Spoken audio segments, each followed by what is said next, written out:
नमस्कार, मी पंजाब डक हवामान अभ्यासक मुक्काम पोस्ट गुगळी धामणगाव तालुका शिलो जिल्हा परभणी। आज आहे मी शिलो तालुक्यामध्ये आमच्या दुधना धरणाच्या तिथं बाजूला उभा आहे। तर सर्व शेतकऱ्यांना एक बातमी सांगू इच्छितो। सर्व शेतकऱ्यांना काय झालं, राज्यामध्ये परतीचा पाऊस सुरू झालेला आहे। हा परतीचा पाऊस हा जोरात पडत आहे, म्हणून सर्व शेतकऱ्यांनी हा अंदाज लक्षात घ्यायचा। कारण की आता काय झालं, आपल्या सगळ्या शेतकऱ्याचं सोयाबीन काढणीस आलेलं आहे।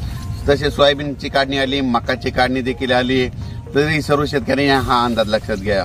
तर सर्व शेतकऱ्यांना सांगू इच्छितो, शेतकऱ्यांनो फक्त आता उद्या 18 आणि म्हणजे उद्या 18 आणि 19 तारखेपर्यंत 19 आणि 19 तारखेपर्यंत राज्यात पाऊस राहणार आहे। 20 तारखेपासून राज्यातला पाऊस हवामान कोरडं होण्यास सुरुवात होणार आहे।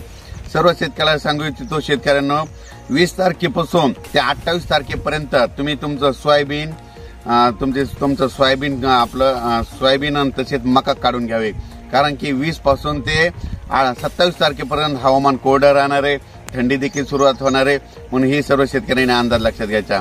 तर तसं तर थंडी उद्या आहे, म्हणजे 19 तारखेला म्हणजे याच्यामध्ये आलेली दिसणार आहे। कुठं जवळपास नाशिक या भागामध्ये उत्तर महाराष्ट्रामध्ये 19 तारखेलाच रात्रीच्याला थंडी आलेली दिसत, पण त्याच्यानंतर 20ला ती थंडी आता तसेच विदर्भ करून तसेच मराठवाड्याकडे येणार आहे आणि 21ला जवळपास म्हणजे दक्षिण महाराष्ट्राकडे म्हणजे सातारा, सांगली त्या भाग, पुणे त्या भागामध्ये थंडी 21 तारखेला दिसणार आहे।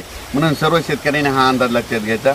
सर्व शेतकऱ्यांना सांगू इच्छितो, शेतकऱ्यांना 20 तारखेपासून तर 28 तारखेपर्यंत तुम्ही तुमचं सोयाबीन मका काढून घ्या आणि तुम्ही तुमचं स्वतःचं पीक आलेलं पीक आपलं घरी आणून घ्यावे।